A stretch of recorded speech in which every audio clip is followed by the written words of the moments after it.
Hey guys, it's Danny, and today I am sharing my clean and delicious chocolate zucchini snack cake.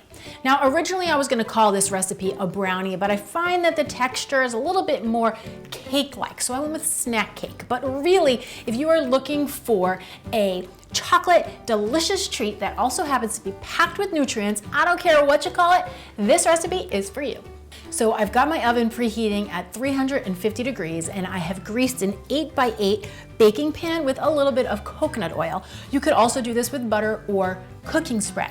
Then I've got 2 medium-sized zucchinis that I grated on the large hole of my box grater.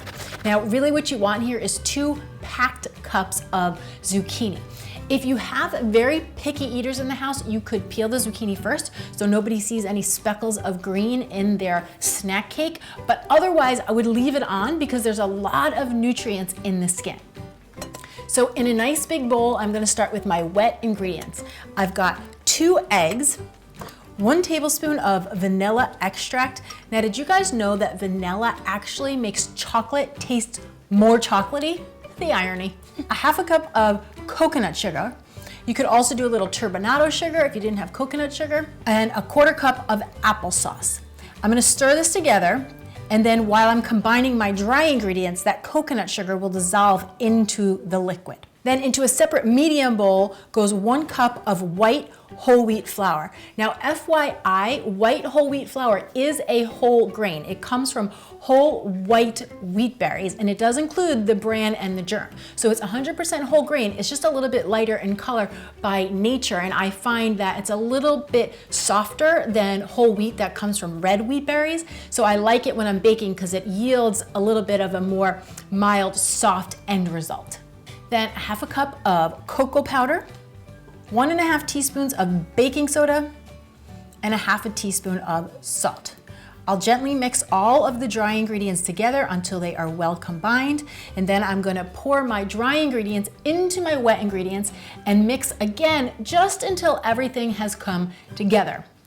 From here, I'm adding in that shredded zucchini and 1/2 cup of mini chocolate chips. And then again, I'm just gonna gently fold this into the batter until it's all incorporated, and then pour my batter into my prepared baking dish. Last step, I'm gonna top it with another 1/4 cup of the mini chips. Now guys, if you wanted to keep this recipe 100% dairy-free, then make sure that you look for dairy-free chocolate chips. I've found 2 brands so far that I really like. One is called Enjoy Life, and the other is called Divvies.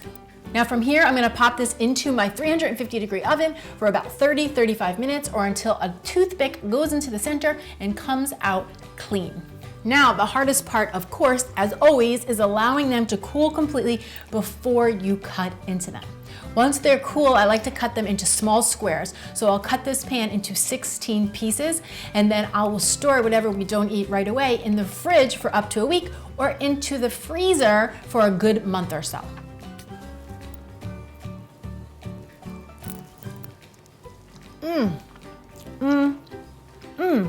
It's cakey, rich, chocolatey. You really don't taste the zucchini at all, but it is in there. This recipe would be especially great for anybody who's got a garden this summer and is gonna be looking for ways to use that zucchini. Now, if you guys like this recipe, go ahead and give me a big thumbs up, and if you wanna print it, head on over to cleananddelicious.com. And if you're looking for more clean and delicious inspiration throughout your week, make sure you follow me on Facebook, Snapchat, Twitter, and Instagram. Thanks so much for watching, guys. I'm Danny Spies, and I'll see you back here soon with some more clean and deliciousness. Cheers. But it's in there, and it's fueling your body.